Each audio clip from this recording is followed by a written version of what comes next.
Galaxy! Calling all Silver Shroud fans. A once-in-a-lifetime announcement. The Silver Shroud returns and he's gonna clean up the streets.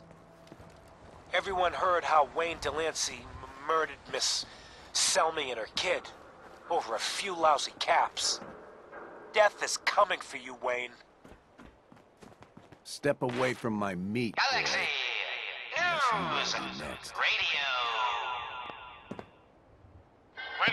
Rumor is you killed Miss Selmy. That true? Selmy? Yeah, I killed the bitch.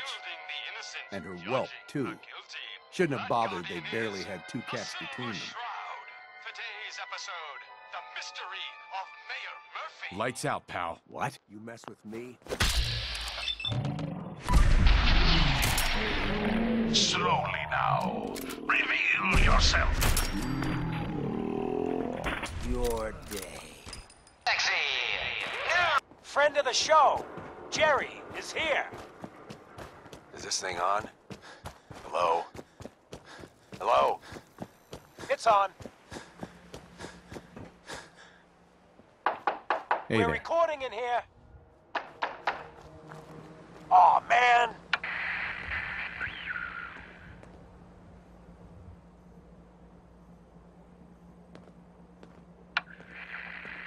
Great. Great. The Silver Shroud's dispatched justice already. Miss Selmy has been avenged. Shit, the Shroud off Wayne? Wait, so this guy's actually for real? Oh, you better believe it. So, Jerry, go on. Tell the listeners about what we're talking about. Right. So AJ, you know, the chem dealer by Bobby's. He's doing good for himself. Says he's got a whole new market. Kids. Even with his garbage chems, he's just raking in the caps. You hear that? Sounds like the Silver Shroud has another bad guy to deal with. Why? This Shroud guy, he's gonna muscle in on the chem trade Hey, now? you. No, he's gonna do something This is about my it. turf. AJ's selling And the I kids. don't appreciate what you His call chems them, have killed people. trespasses. And? Beat it. I don't get it. We can't let AJ kill kids. Whatever. Hey, you. This is my turf. Galaxy! And I don't appreciate what you call them, Radio! trespasses. Beat it. When evil walks the streets You ate? Yeah, Jerry. Selling chems. What's it do? Oh, for Christ's sake. Uh-huh. What the hell, right? For 50 cats? All right, fine. Right. A lousy 25? You? Sure. When evil walks the streets of Boston, one man, College Square. The Silver Shroud's bringing justice to Good Neighbor. You bad guys better look out. And now, a special update. The villainous assassin Kendra was recently spotted at the third rail. The same Kendra who bombed Little Joe's shack and killed 4 innocent drifters. If you want to see the Silver Shroud in action, stay near Whitechapel Charlie. The Shroud's sure to interrogate him to find the evildoer's whereabouts. I hope you... Lucky head.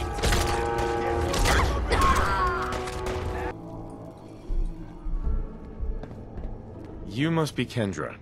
And you're the crazy one in the costume. Wayne Delancey's killer. You have no idea who you're dealing with. I do so like it when the little bug crawls willingly into the spider's webs. Who's your boss? A walking corpse like you shouldn't trouble yourself about that.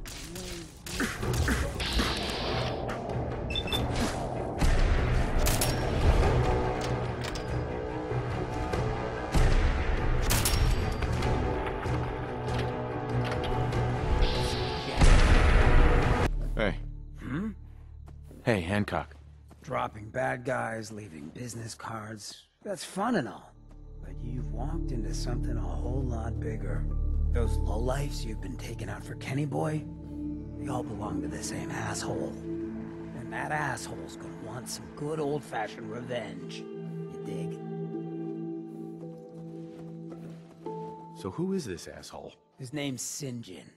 He's taken 2-bit Raider outfits and made them... scary. Small fish now, but if left alone... I happen to know where some of his other boys are. Smiling Kate operates outside of Bunker Hill, and Northy's got a pad over at Prospect Hill.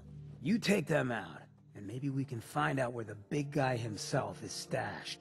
Good Neighbor'd rest a whole lot easier with him out of the picture. So, tell me about him. Raiders are ruthless, but St. John, he's in a whole different class. Leveled some farms, napalmed his own men to end a couple enemies.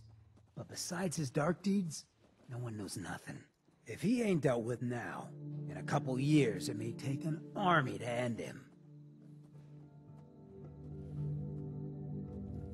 You don't know where he is? No one does. He's a behind-the-scenes kind of guy. But you keep poking his people with a machine gun, and he'll come out of hiding. I'm up for some community service. You know you're all right. You take care of St. John, and I'm inclined to show some gratitude. You feel me? Hey, mind if we talk now? Go ahead. Just you taking care of Bobby. I ain't proud of having to put you through that. That sort of dictatorial shit ain't usually my style. You seem awfully torn up over Bobby. Was there something between you? Nah, nothing like that. I just hate seeing guys like me use their sway to do that kind of harm. Hell, that sort of bull's the whole reason I became mayor in the first place. Some ass named Vic ran the town for I don't know how long before that. Guy was scum. Used us drifters like his own personal piggy bank. He had this goon squad he'd use to keep people in line. Every so often he'd let them off the leash, go blow off some steam on the populace at large. Folks with homes could lock their doors, but us drifters, we got it bad. There was one night, some drifter said something to them. They cracked him open like a can of cram on the pavement. And we all just stood there, did nothing. You can't blame yourself. Sounds like you were outmatched. Probably would have killed you too. You're right, but it was still spineless. I felt like less than nothing. Afterwards, I got so high, I blacked out completely.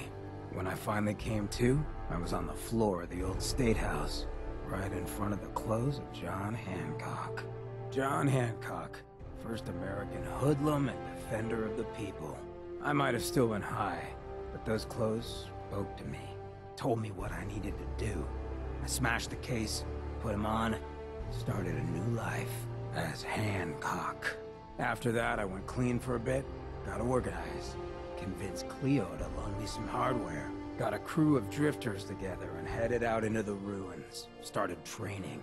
Next time Vic's boys went on their tear, we'd be ready for them.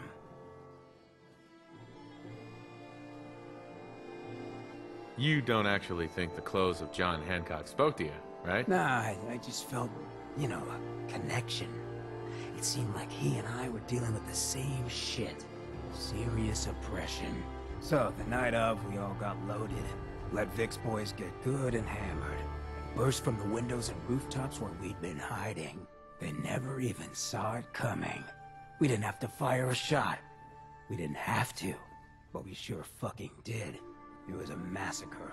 Once we'd mopped up, we strolled right into Vic's quarters in the State House, wrapped a rope around his neck, and threw him off the balcony. And there I am, gun in hand, draped in Hancock's duds, looking at all the people of Good Neighbor assembled below. I had to say something. That first time I said them, they didn't even feel like my words. Of the people, for the people, was my inaugural address. Became Mayor Hancock of Good Neighbor that day. And from then on, I vowed I'd never stand by and watch. Ever again. You fought so hard to become mayor. Why leave? I ain't really the ponderous type. When an instinct takes hold, I listen. This time around, instinct said I should join up with you. Seems it was a good one. I just hope you get where I was coming from. I ain't out to bring harm to anyone that didn't earn it. Though I'm getting the distinct idea you got the same plan. Well, you probably heard enough of me running my mouth for one day. Wanna get moving? Most people...